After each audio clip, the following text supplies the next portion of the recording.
The mint condition and properly sleeved Isaac Bradley baseball card that I needed for my collection turned out to be listed from a seller in an absolute eyesore of a town. Sure, I'm legally obligated to wear my prescription glasses when driving, but in Gary, Indiana, I've never ripped them off my head faster than I was when I was driving through that shithole. It was an utterly haunting hellscape, filled with abandoned ruins of houses and lost hope left, right, and center. If I was breaking the law or not, I simply didn't care anymore. My eyeballs couldn't goddamn breathe. My GPS ended its journey with a ping. Gravel crunched and popped under my tires as I rolled into the driveway around 5:30. The place was downright decrepit. Cut brown fencing had fallen away from around the property, leaving sharp posts that could have been fit for Vlad the Impaler. Mossy fingers and growth climbed the dilapidated building, covered its wooden boarded walls in splashes of sage. My years of searching for the end to my collection with no avail had brought me here. Staring into the abyss of an abandoned house's open screen door, God help me. "Hey man, here to pick up the Isaac Bradley card." I closed the car door behind me as I planted 2 shoes on the gravel.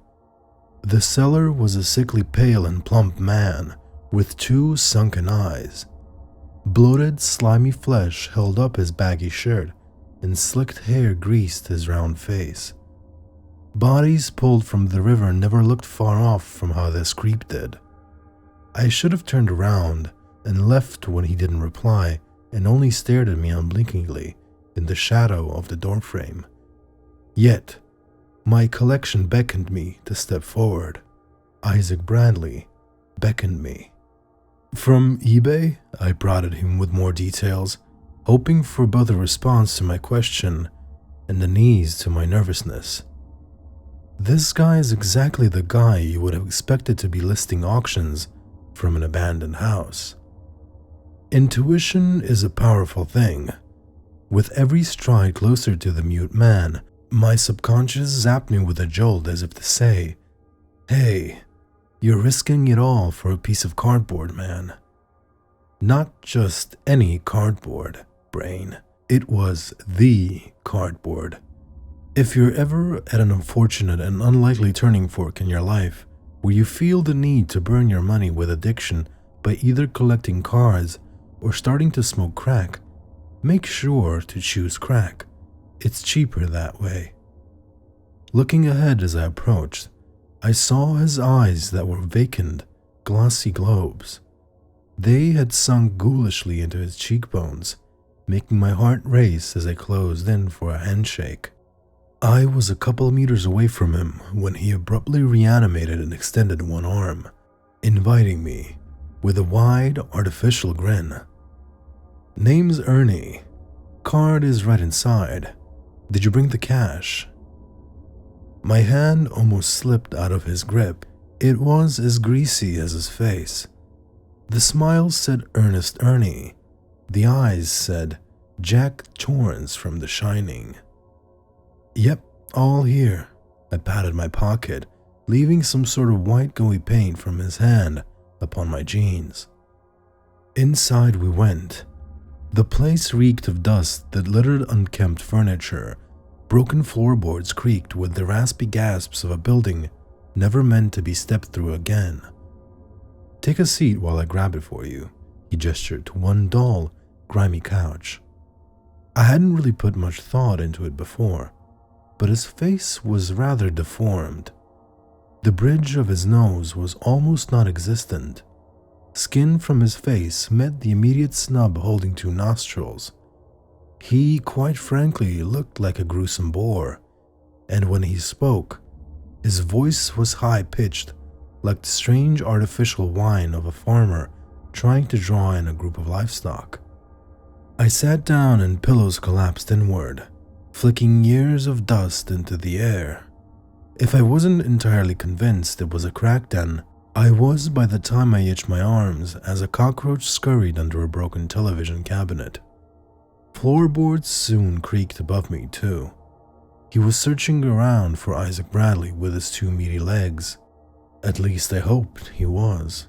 For a while, I waited and stared out through one of the shattered windows and ripped curtains as I contemplated my life choices that had brought me to this moment. Light streamed through. Dust sparkled and looked like small mosquitoes in the setting sun. That's when I saw something quite peculiar and rectangular shine. I lifted myself off the seat and adjusted the cushion. Underneath was a handful of sleeved cards, sprawled out across the springy bones of the sofa and between balls of lint. I swooped my hand across the bumpy springs and collected them in a pile before drumming the dust away from my fingers. When I stared at the cards, my lunch lurched at my throat from my stomach. On the card was a Polaroid portrait painting of a poor, decomposing soul that rested on protruding cheekbones upon a stiff, contorted fist. He had two open eyes that still screamed. Above wrote, "Lazy Bones." My heart rang in my ears and pounded in my head. I couldn't hear him upstairs anymore. I swallowed a lump of sour that tickled my throat. I almost couldn't bring myself to look at more. My fingers shuffled the next card to the front. The Polaroid in the middle of the card was a shoddy, blurry camera shot that depicted a woman sprinting towards a door outside of a house, one hand clutching the gaping knife holes in her back, the other stretching out, begging to be let inside before it was too late. I was shaking the cards as I read it. Home run. Launching to my feet, I nearly tripped over bits of perked up rotten floorboards.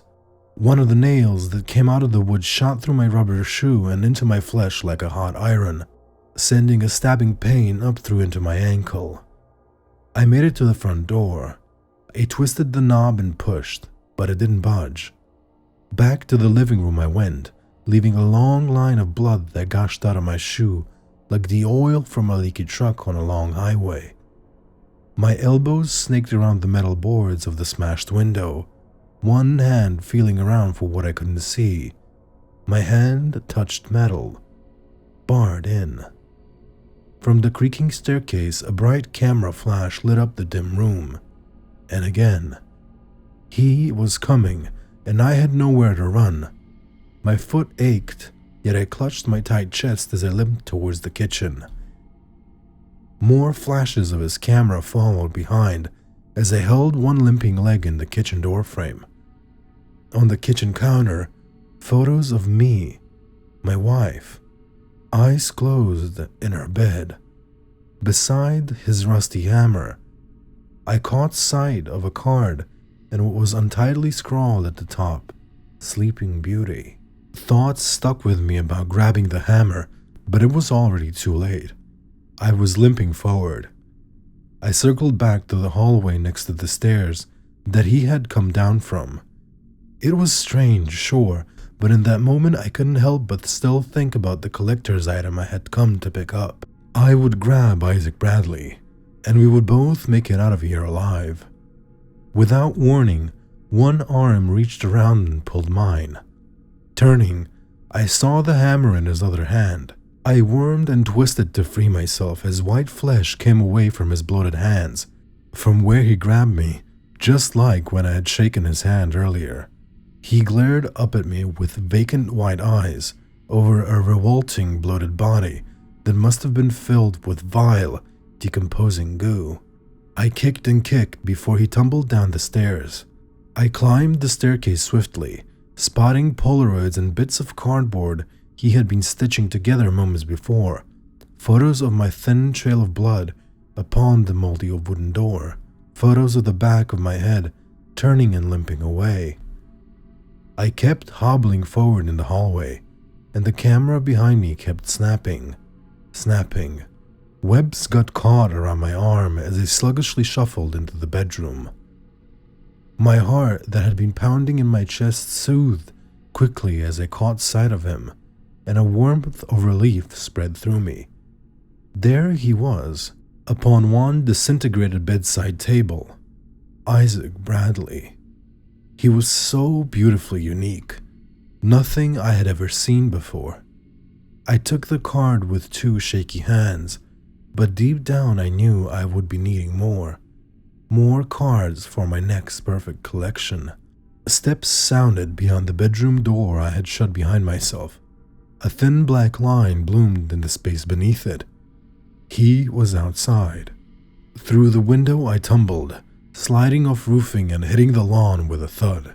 Still wincing and struggling from my slip and fall, I almost dropped Isaac on my way to the car when I fumbled my keys. I flung myself into my vehicle and roared off into the setting sun, the man watching me unblinkingly from the screen door through gravel and dust that kicked up behind my trail. Taking a long route home was my best bet in case he gave chase, though reflecting on the cars of me and my wife sleeping meant he already knew where my apartment was, and my stomach turned. The drive was long, and when I was home, my wife was already sound asleep. I cleaned my wound thoroughly with alcohol and sat on my couch, trying my best to recompose. I pulled the 6 cards out of my pockets, slipping the top one into my leatherback folder in the last space between all the dated faces of baseball royalty. Bradley was the perfect fit after all those years. My excitement had passed, however. There was something else plaguing me now. I found something more important than Bradley and baseball. The other cards I had found in Indiana. I slipped them into my hands. The picture was one of them. The face of the person in the Polaroid wasn't recognizable. However, the card's beauty certainly was. Her features had been distorted to a sickening mush by the impact of a rusty hammer. Beside her head was a large punch bowl filled with a maroon drip that had flowed from her scalp like a tap. Filled halfway, and to the right of the Polaroid was a tall glass pitcher. My baseball card collection was incredible, but my new collection was turning out to be perfect. Many weeks had passed living in my apartment north of Indiana. I surfed eBay for cards occasionally, yet there were none as rare and as beautiful as the pieces Ernie had blessed me with. I loved my wife, but he turned her screaming mug into the rarest card in my collection. I didn't entirely mean for her to die, but her death wasn't in vain. The seller was slowly but surely helping me build my bigger, better collection. Baseball cards were just a memory, common junk out of the garage to sell at a pawn shop or a thrift store. If you ever order anything from Gary, Indiana, always opt for postage. But most importantly, don't open your eyes when you wake up and hear the high-pitched whistle coming from the snub where you think a nose should be. I usually pretend to be fast asleep on the nights when I wake up, finding him standing over my bed, painting or taking photos of me. Those make the rarest cards, he tells me, so I leave the doors unlocked so he can come in and work. He needs to work on my new collection, my rarest collection. Though, just as my wife had done, there are times I open my eyes when he's at the foot of my bed. The times he brings the hammer, those are the times I scream.